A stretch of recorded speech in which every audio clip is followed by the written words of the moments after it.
सोचने वाली बात है, क्या एक कंपनी, सिर्फ एक ट्रेडिंग कंपनी, पूरे के पूरे देश पर कब्जा कर सकती है? सुनने में थोड़ा अजीब लगता है ना? खैर, आज हम इतिहास की एक ऐसी ही बिल्कुल हैरान कर देने वाली कहानी की परतें खोलने जा रहे हैं। देखिए, इस कहानी को ना एक जंग की तरह मत देखिए। ये एक जंग से कहीं ज्यादा एक बहुत बड़ी, बिल्कुल सोची समझी डकैती जैसी थी। और इस डकैती में दांव पर कोई खजाना या हीरे जवाहरात नहीं थे। नहीं, दांव पर लगा था पूरा का पूरा एक मुल्क। अब हर बड़ी डकैती का एक निशाना होता है, राइट? और इस कहानी में वो निशाना था 18वीं सदी का बंगाल। और ये कोई मामूली सूबा बिल्कुल नहीं था। हम बात कर रहे हैं उस वक्त की दुनिया के सबसे अमीर इलाकों में से एक की। यहाँ के कपड़े, यहाँ का व्यापार पूरी दुनिया में मशहूर था। सच कहें तो एक ऐसा इनाम जिसे देखकर किसी की भी नीयत खराब हो सकती थी।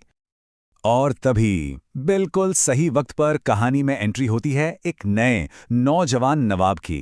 वो अपनी ताकत साबित करने के लिए, आप कह सकते हैं, काफी बेचैन था। लेकिन उसकी यही जल्दबाजी अनजाने में एक ऐसे शिकारी के लिए दरवाजा खोल देती है जो बस एक मौके की तलाश में घात लगाए बैठा था। और वो शिकारी कौन था? लालची ब्रिटिश ईस्ट इंडिया कंपनी। तो ये जो नए नवाब थे सिराजुद्दौला, उन्हें विरासत में जो सिंहासन मिला ना, वो पहले से ही काफी डामाडोल था। मतलब उनकी लड़ाई सिर्फ बाहरी ताकतों से नहीं थी, असली दुश्मन तो घर में ही बैठे थे। उनका अपना परिवार, उनके अपने सेनापति, वही उनके खिलाफ साजिशें रच रहे थे। तो सोचिए, उनका शासन शुरू से ही कितना कमजोर रहा होगा। और ईस्ट इंडिया कंपनी ने इस कमजोरी को फौरन भांप लिया। उन्होंने खुलेआम नवाब के अधिकार को चैलेंज करना शुरू कर दिया, जैसे अवैध किले बनाना या फिर दस्तक, जो एक तरह का टैक्स फ्री पास था, उसका इस्तेमाल अपने पर्सनल बिजनेस के लिए करना। यहां तक कि नवाब के दुश्मनों को पनाह भी देने लगे। ये सब जानबूझकर किया जा रहा था। मकसद साफ था, टकराव पैदा करना। आखिरकार सिराजुद्दौला ने पलटवार किया और कलकत्ता पर कब्जा कर लिया। लेकिन इसी दौरान एक ऐसी घटना हुई जिसे कलकत्ता की काल कोठरी के नाम से बहुत बहुत बढ़ा चढ़ाकर पेश किया गया। और बस कंपनी के हाथ एक जबरदस्त प्रोपेगेंडा टूल लग गया। अब उनके पास जंग छेड़ने का एक पब्लिक बहाना था, एक ऐसा बहाना जिसने उनके असली इरादों पर पर्दा डाल दिया। तो आप मिलते हैं इस पूरी कहानी के मास्टरमाइंड से, रॉबर्ट क्लाइव। देखिए, क्लाइव एक सैनिक से कहीं ज्यादा एक शातिर साजिश करता था। उसका प्लान बंगाल को जंग के मैदान में हराने का था ही नहीं, उसका प्लान था इसे अंदर से चुराने का, धोखे और गद्दारी का इस्तेमाल करके वो चीज हासिल करने का जो शायद सिर्फ ताकत के दम पर कभी मुमकिन ना हो पाती। क्लाइव की टीम में आप समझिए बंदूकें और तलवारें नहीं थीं, उसके हथियार थे सोना और बड़े बड़े वादे। उसने नवाब के सबसे करीबी लोगों को ही अपनी टीम में शामिल किया। उसका असंतुष्ट सेनापति, लालची बैंकर्स और हर वो शख्स जो एक अच्छी कीमत मिलने पर अपने ही बादशाह को धोखा देने के लिए तैयार था, ये थी उसकी क्रू। तो जब आखिरकार प्लासी में दोनों सेनाएं आमने सामने आईं, तो आंकड़े देखिए, बिल्कुल हैरान करने वाले थे। एक तरफ नवाब के 50,000 सैनिक और दूसरी तरफ कंपनी के सिर्फ 3,000। कागज पर तो ये बिल्कुल एक तरफा मुकाबला लग रहा था। लेकिन जैसा हमने कहा, यह कभी एक असली लड़ाई होने ही वाली नहीं थी। ये तो एक पहले से तय किया गया सौदा था। इतिहासकार के.एम. पणिक्कर ने इसे बहुत खूबसूरती से लिखा है कि प्लासी एक लेन देन था जिसमें बंगाल के अमीर लोगों और मीर जाफर ने मिलकर नवाब को अंग्रेजों के हाथ बेच दिया। तो नतीजा तो जंग शुरू होने से बहुत पहले ही तय हो चुका था। सिराजुद्दौला के मारे जाने के बाद प्लान के मुताबिक साजिशकर्ताओं ने अपने आदमी यानी मीर जाफर को गद्दी पर बिठा दिया।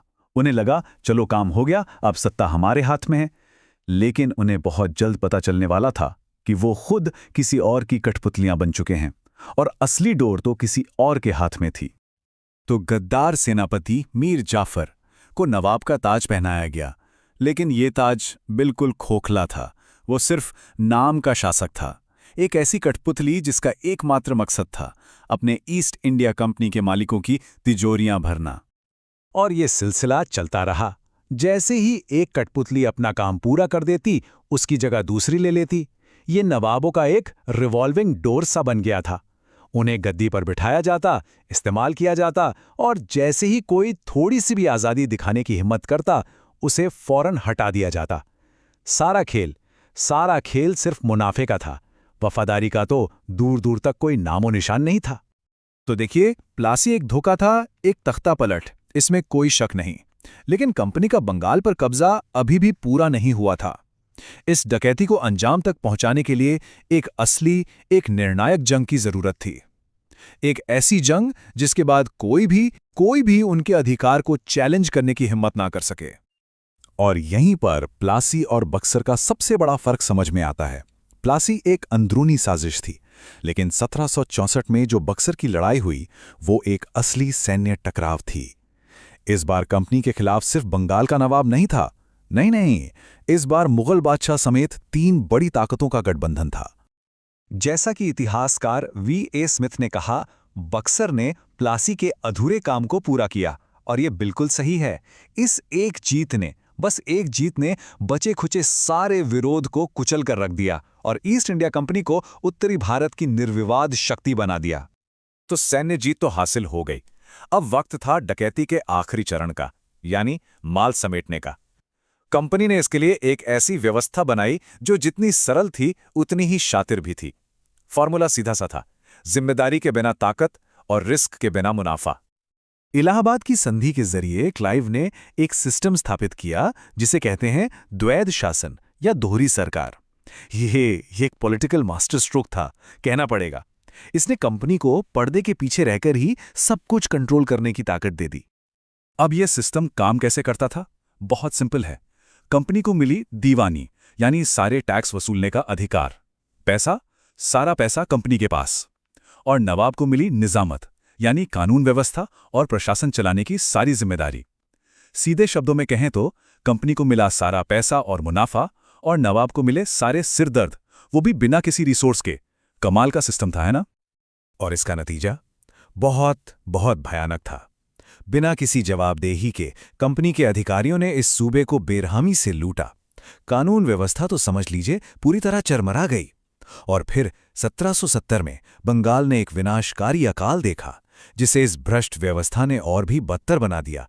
इसे बिल्कुल ठीक ही डाकुओं का राज कहा गया है। तो इस तरह डकैती पूरी हो चुकी थी।